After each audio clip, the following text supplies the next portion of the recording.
markii tallaabooyin la yaab leh ay si lama filaana u qaadeen madaxda Tehran iyo Washington taasoo la xiriirtay isbeddello waaweyn oo daba soconaya 40 maalmood oo dagaal ah oo labada dhinac ay qasaarooyin xoog la ka soo kala gaareen. durbadiiba dowladda Iran ayaa maanta ku dhawaaqday in si dhammaystiran ay u fureen marinka istiraatiijiga ah ee Hormuz kaas oo ku xirmay dagaaladii dhacay 28 bishii February kadib markii Mareykanka iyo Israel ay duulaan ku qaadeen gudaha wadanka Iran kaas oo lagu mariyay inta badan madaxdii wadankaasi Iran oo kamid ahaa Ayatollah Ali Khamenei mas'uuliyiin hore u soo qabtay xilalka madaxweynaha saraakiil ciidan iyo waliba khubaro dhinaca diblomaasiyadda ku dheerayd oo kamid ahaa Ali Larijani. dhammaan isbedelada hadda dhacaya waxa ay muujinayaan Iran in ay ka tanaasusho mid kamid ah kaarkeedii cadaadiska. haddaba furnaashiyaha marinkan Hormuz maxaa lagu macnayn karaa sideena loo arkaa gobolada bariga dhexe iyo waliba wadamada galbeedka saameynta ay ku yeelanayso suuqyada caalamka oo durbaba la soo warinayo in la dareemay. telefishinka Al Jazeera oo arrintan qoraal dheer ka qoray oo ka eegaya dhinacyo kala duwan oo military leh, diblomaasiyad leh, dhaqaale leh iyo waliba dhanka siyaasadda ayaa waxa uu leeyahay Iran ayaa maanta si rasmi ah u shaacisay in dib loo furay marinka istiraatiijiga ah ee Hormuz kaas oo si degdeg ah u saameeya xiisadda siyaasadda iyo dhaqaale ee caalamka ka taagan. yaa iska lahaa go'aanka furidda marinkan yaana ku dhawaaqay dhinaca Iran marka la joogo. wasiirka amuraha dibadda Iran Dr. Abbas Araghchi ayaa sheegay in marinka uu si buuxda ugu furan yahay dhammaan maraakiibta ganacsiga muddada ka hartay xabad joojinta, waxna uu xusay in maraakiibtu ay u socon doonaan wadooyin gaar ah oo loo qorsheeyay oo ay dejisay buu yiri dowladda Iran. waxa uu sidoo kale sheegay hogaamiyaha ama wasiirka amuraha dibadda ee wadankaasi Iran si kastaba ha ahaatee lama cadayn muddada saxda ah ee furitaanka uu socon doono maadaama uu la xiriiro buu yiri xabad joojintan oo muddo dheer indhaha lagu hayay. xabad joojinta ayaa waxay tahay midda u dhaxaysa Iran iyo Mareykanka iyo midda hirgalaysa dhowaan ee u dhaxaysa dowladda Carbeed ee Lebanon iyo nidaamka gacan ku samayska ah ee Israel.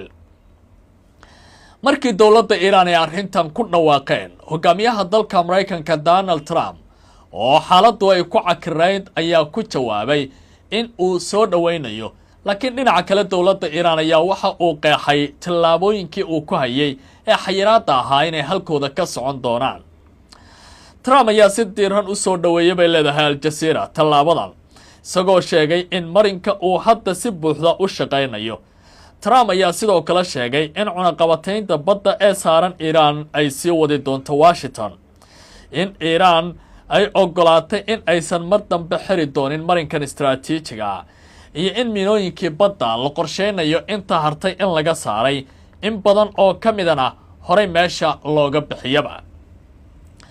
furitaanka marinkan istiraatiijiga waxa uu saameyn ku yeeshay suuqyada waaweyn ee shidaalka adduunka iyo waliba suuqyada sahayda caalamka iyo waliba badeecooyinka laga eego.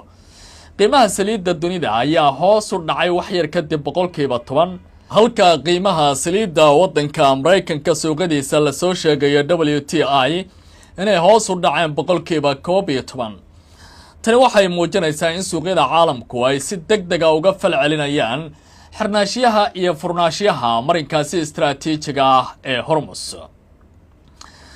inkasta oo la shaaciyay furitaan buuxa, haddana warar kale ayaa muujinaya inay ka soo baxayaan gudaha wadanka Iran taas oo la xiriirta in ay qusaynayaan maraakiibta maraya guud ahaanba marinkaasi istiraatiijiga.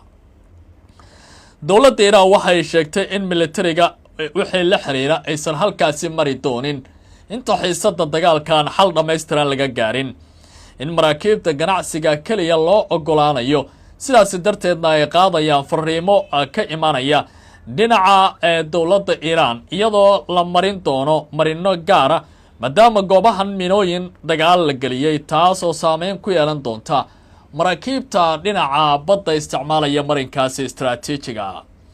sidoo kale ila amni ayaa ka degay in haddii Mareykanka uu cunaqabataynta Iiraan sii wado ay Iiraan mar kale xiri karayso marinkan istaraatiijiga caalamka saameyn ku yeelan karta.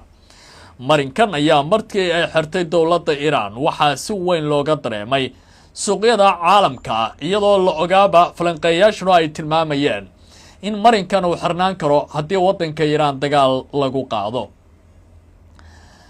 dayax-gacmeedyada arrimaha sirdoonka ka shaqeeya iyo waliba lafagurka wararka dagaalka ayaa ogaaday halka uu ku sugan yahay markabka diyaaradaha xambaara ee Mareykanka uu leeyahay Gerald Ford kaas oo iminka ku sugan gobolka Bariga Dhexe. markabkan ayaa dagaalkii Venezuela kadib markii la soo qabtay Nicolas Maduro madaxweynihii waddankaasi ee iminka jeelka ugu jira dowladda Mareykanka waxaa la sheegayaa inuu haatan ku sugan yahay gobolka Bariga Dhexe isla markaana wax ka yar 100 kiiloomitir uu jira xeebaha waddanka Masar. sidaas waxaa sheegay dayax-gacmeedyo midowga Yurub ay leeyihiin oo markabkaasi kor ka sawiray isla markaana qubaradu ay tilmaameen in qiyaastii 300 kiiloomitir uu dhinaca kale u jiro xeebaha Falastiin oo hadda Israa'iil ay maamulaan.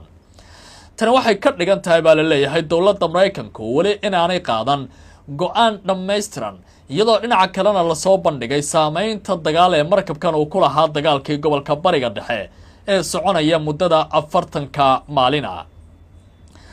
sawirro cusub oo laga qaaday ay qaadeen baa layidhi dayax-gacmeedyada Yurub ee la yiraahdo Sentinel-2 ayaa muujinaya halka uu ku sugan yahay markabka xambaara diyaaradaha dagaalka ee Mareykanka ee USS Gerald Ford kaas oo hadda ku sugan badda Mediterranean-ka ama badda loo yaqaano Al-Bahrul Mutawassit.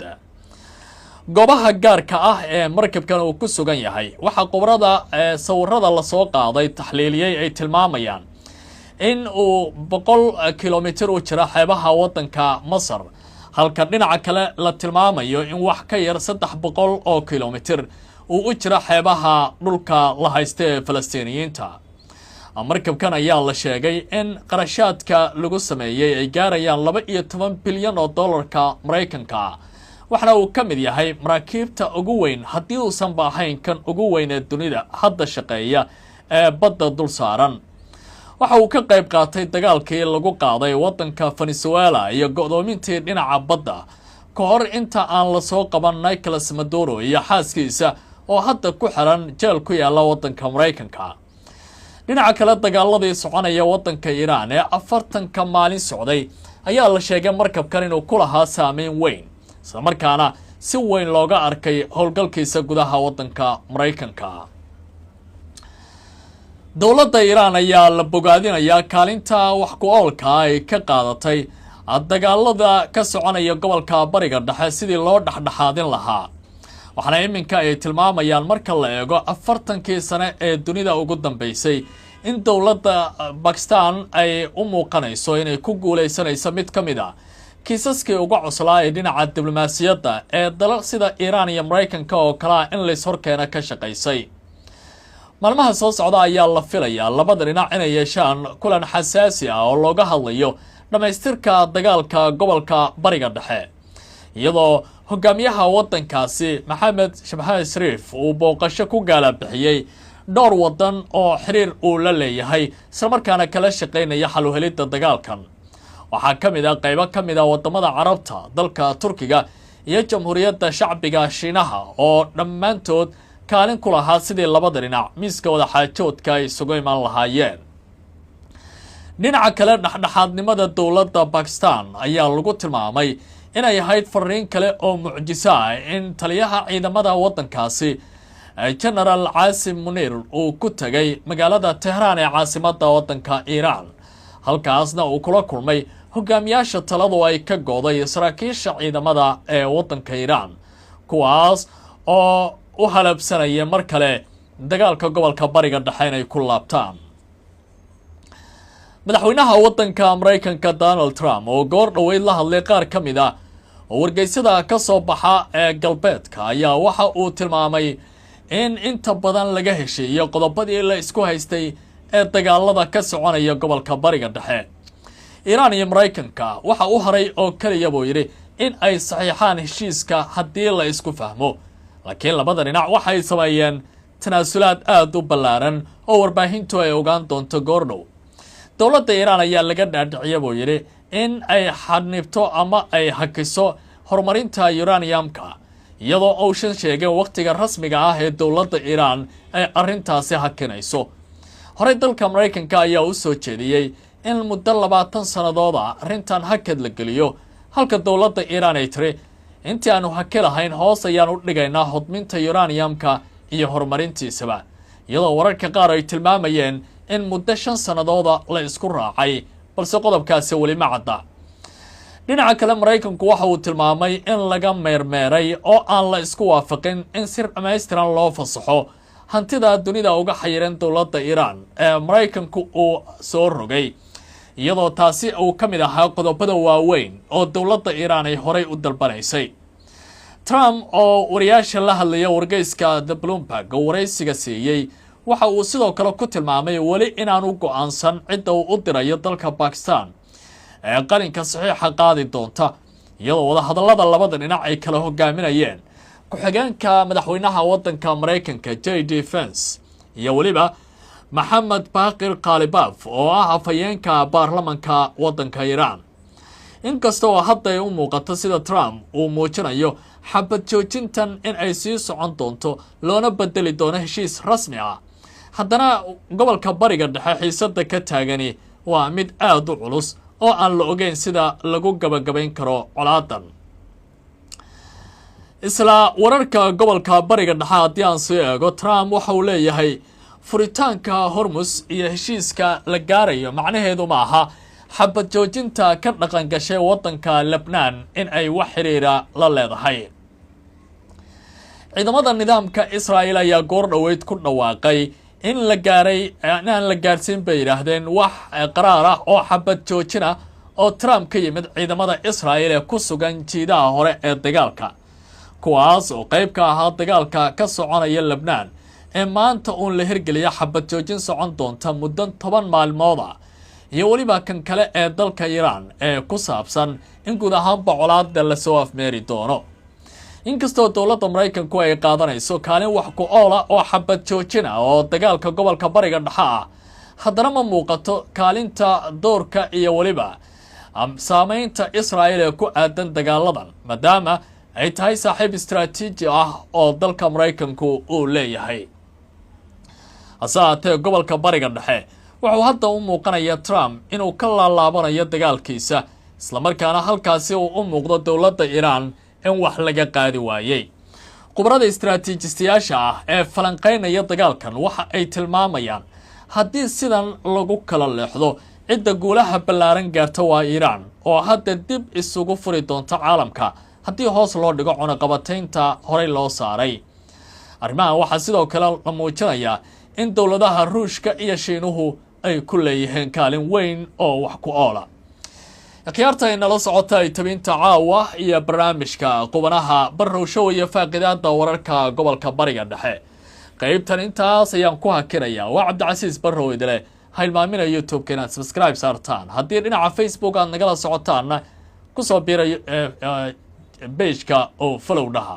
qaybta hoose ee faalladana aragtidiina nagula wadaaga. haddii colaadda sidan lagu soo gabagabeeyay, ma Iiraan ayaa guul gaartay? ma Mareykanka ayaa dib u gurasho sameeyay? Bakistaanna ma waxay muujisay doorka hogaaminteeda ee caalamka mar haddii ay dhagaha ku dhufatay bishii May dagaalkii 4 maalin socday ee kala dhaxeeya waddanka Hindiya?